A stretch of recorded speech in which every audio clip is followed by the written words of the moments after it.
right. Well, thank you, ladies, for coming to our last session. We are going to be talking about the effects of social media and how us as parents, what we can do, and also the positive and being able to communicate to teachers, parents, other parents, actually, principals, etc., in a timely manner instead of calling and having to do like, okay, I need to talk to this principal, but you have to book them out, a week, 2 weeks in advance, to talk about a matter. Instead, now you can email them, and get a hold of them through that way. So for me personally, granted my kid's only in TK, but they actually have an app called Reminds, and that the school's connected to it. So we just get automatic notifications, text messages and notifications from the app, and it's from the director letting us know, hey, we got this fundraiser coming up, or, someone left their keys here, simple things like that, where before it was like, okay, you have to wait till the next day and post a flyer, and let the parents know. Exactly. So, again, there is definitely positive in it, and just communication, but I think, too, it takes away the personal experience, getting to know, each other, and I've been grateful and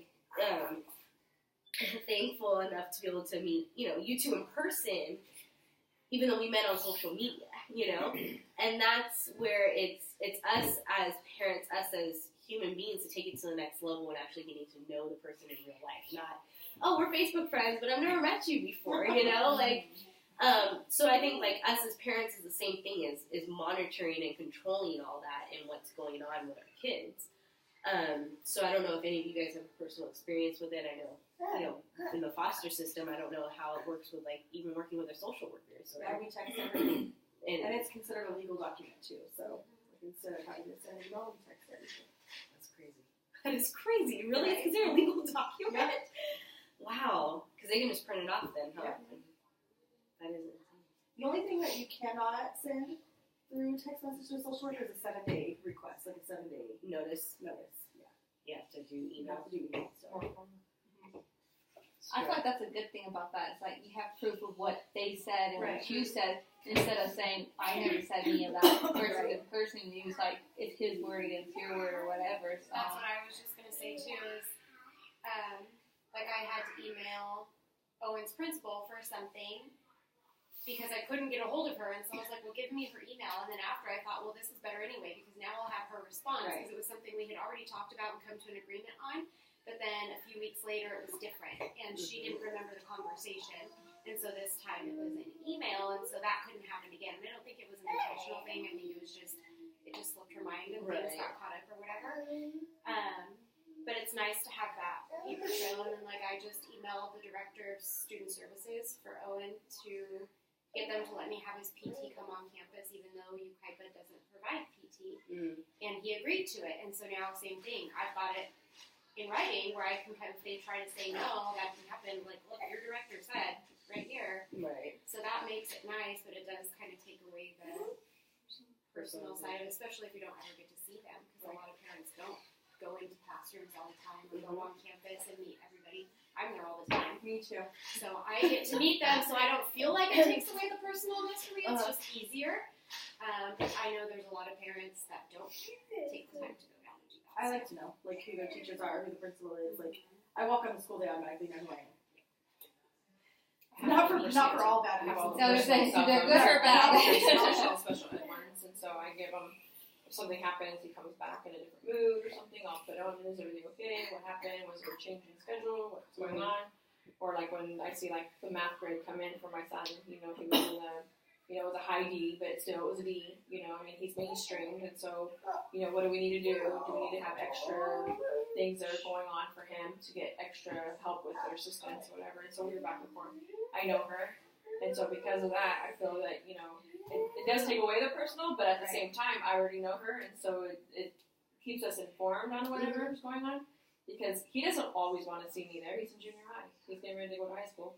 He doesn't want mommy going and seeing what was going on, so we got to do it undercover, where he doesn't know, but he has, he still has the same, support and advocate mom, because I'm going to go above and beyond what I need to do to make sure that he's taken care of. And most teachers that are good teachers will let you either have a cell phone or a direct line to them. And Right. so if you find one that doesn't, then you probably don't have a very good teacher. It's very true. And that's when you know they actually want to be there for the right reasons. Exactly.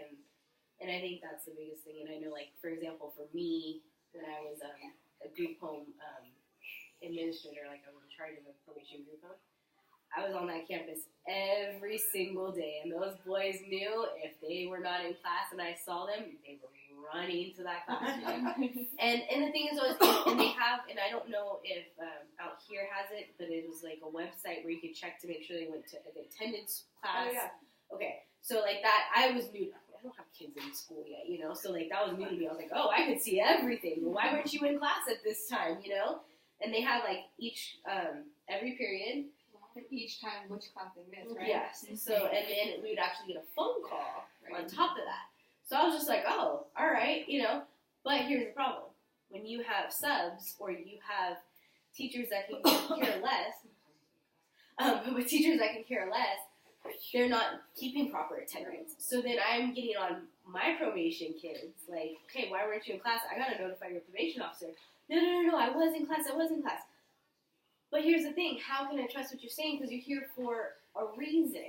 And that's where it was like a good and bad, because you don't have that relationship with those teachers, because you're solely relying on the social media, not Facebook, but the website telling me that they are in class or not. Yeah. So, again, the negative and positive with it, but that's us as being parents, as being proactive in that, like you said, I'm on campus every day. They don't, you too. Okay, well, we got to do a little incognito because you don't want your kid to be embarrassed, you know, that mommy's on campus. Like, for me, I didn't care because you weren't my kids, so I just, you know, I don't think I'm young enough. Like, I don't look like, you know, so I'm like, just be happy I care about you guys, you know? But that was definitely, like, a lot of the issues that, like, I faced, and I didn't even have kids yet, so I can't even imagine when they are old enough, like, how it's going to be. And you know, and I do, like, and, like, where he's at now, yes, it's a private school, but I'm in that office every single day. They know everything that's going on in our life just because we built that relationship. So they know we're getting ready to move. They know we're, you know, we're having some of the behavioral issues or the learning issues that we're having. So, like, they're working side by side, and I think that's what we all need with kids nowadays, is being able to work side by side with these teachers and not just solely rely on the social media or the interaction in that way, because it's like, okay, I can send an email, well, you can take forever to email me back. It's not like I'm knocking on your office door like, hey, we need to have a conversation, And then you they know? can always say they don't get it. So then that's when you can do the BCC or whatever you have to do, and you get one back, you know they got it. Right. If you got it back, they got it. Exactly. Or So, like a red receipt. They read it, lets you know they read it. Yep. Yeah. And that's the thing. And so it's like, yes, it has definitely the positive and negative, and I think just us as parents, and, like, in that aspect, yes, communicating with teachers is fantastic, but now think of us being able to do that, our kids are able to do that. And that's where we have to be the proactive, whether it's like, yeah, we have an app that monitors everything. And then in a way, it kind of scares me, because I'm like, but then do I trust my kids? Do I really have to have that app to monitor? And if that's the case, then am I doing something wrong as a parent? Because I would hope that I would have a good enough relationship with my kids. And granted, I'm not in the teenage years yet, and I know how I was as a teenager, you know, so I can't even imagine. Thank God I have voice. Thank God I have voice. Because I couldn't imagine how I would be with a daughter, you know. But I would hope that I have a strong enough relationship with them that I wouldn't have to worry about that. Wouldn't have to worry about all those monitoring, because I'd be able to trust what they're doing, their friends, their interaction. And I know for me personally, and this is, you know, another reason why I'm very excited to move in the direction that we are as a family and the neighborhood, is I want my house to be an open door.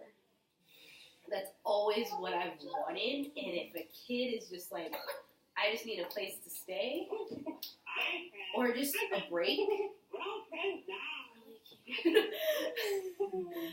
that I would be like, I want my house to be an open door. I want my kids' friends to be like, oh, let's go hang out at your house. Like, your parents are cool, you know, like, and not cool in letting them get away with things, but just cool in being reasonable and understanding. They think you're cool if you have snacks and Right? all that stuff. Yeah. Oh, I'm see, snack I checking do that. all.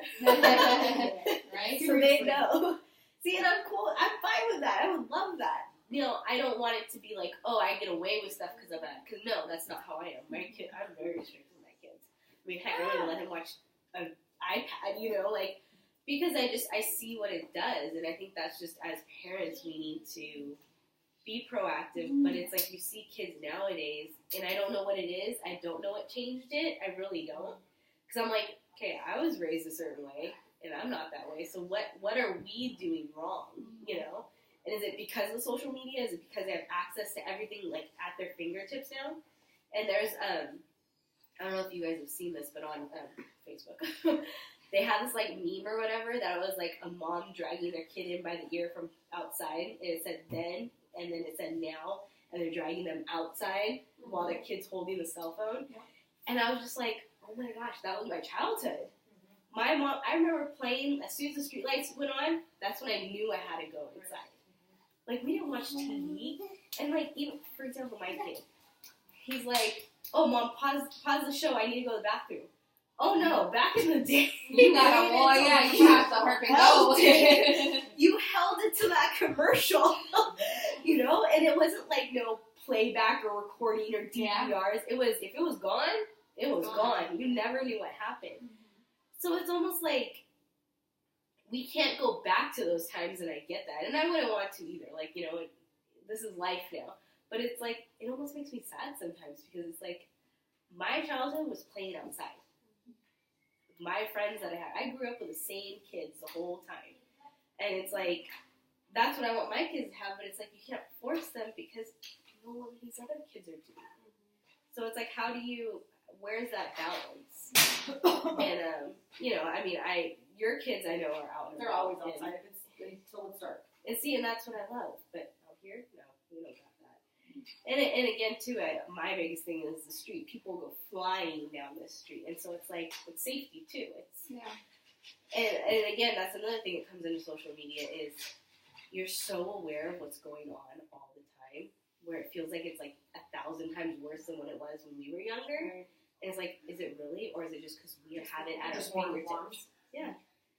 And you hear about these things like, oh, like, you know, you go on these neighborhood watches and it's like, oh, this person, you know, this person's house got eggs, or watch out for this, or watch out for that, or like, people, yeah, like there's pedophile on our street, or a kid almost got snatched, and it's like, you're freaking out, like, oh my god, my kid can't go outside. But it's like, but that's how it was when we were kids, you know, it's just, you were more aware, and I feel like we were more street smart compared to now. Kids now don't know how to be street smart. They're too busy like this. I honestly think that they're kept inside because their parents, both of them, are working. Typically, you have a two-family home because you cannot work. Most people cannot not work and have two families. Typically, that is your aim. Right. And so when both parents are in there, guess what? The kids are inside because they don't want them outside because something can happen to them while they're not there. Right. So they're inside. What other things do they do besides social media? Yep. Honestly, what can they do?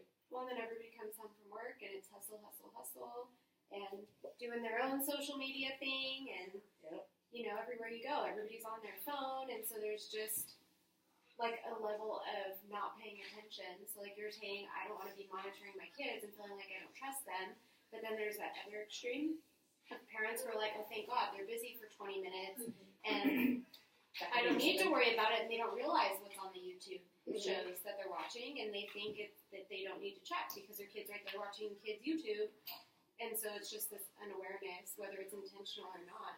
Everybody's kind of deserves that movie Bureaucracy. No, I never watched that. Yeah. It's so bad.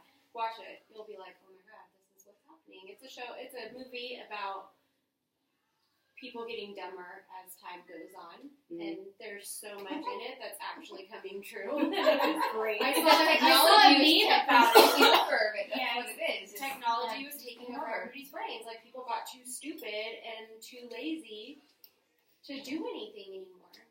But if you watch it now, you'll be like, oh my god. There was a meme about it the other day, like this was supposed to be entertainment, not a documentary.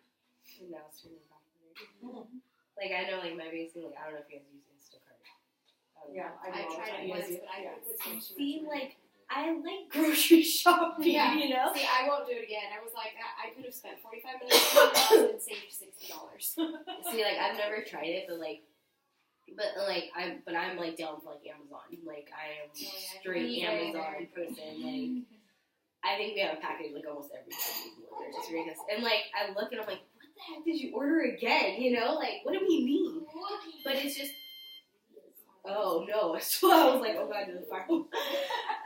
But the thing is, though, is it's all convenient for us, and that's the thing. Like, and like, I won't give up my shopping because sometimes that's like my saving grace. Like, if my husband's home, I'm like, here are the children. I'm going grocery shopping. Like, really, that's so sad, but that is my save time. And so, you know, there's different scenarios, and you know, granted, you're super busy. Like, I commend you for what you do because I couldn't do it. But everybody, you know, has their own thing, and like for me, grocery shopping is my sanity. But again, social media, the internet, everything about it is just everything's at our fingertips. And I mean, and that's what I hate to say. That's what's taking out stores. I mean, you see Toys R Us. Like, I was devastated that Toys R Us was being shut down. Because that was like if my parents said, we're going to Toys R Us, it was like the holy grail of like everything as a kid. And even like for my son, it was like, hey, like you did good, so let's go to Toys R Us. That was like sometimes my bribery, you know, but it's being shut down. But even if, right? Oh. So, It like ran right into the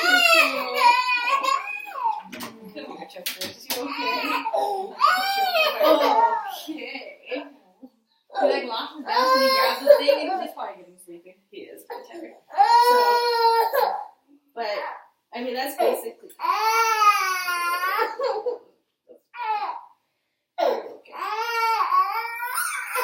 Okay. So yeah. So I appreciate you guys coming. I appreciate you guys. We're gonna, so let's call it a night. Thank you so much.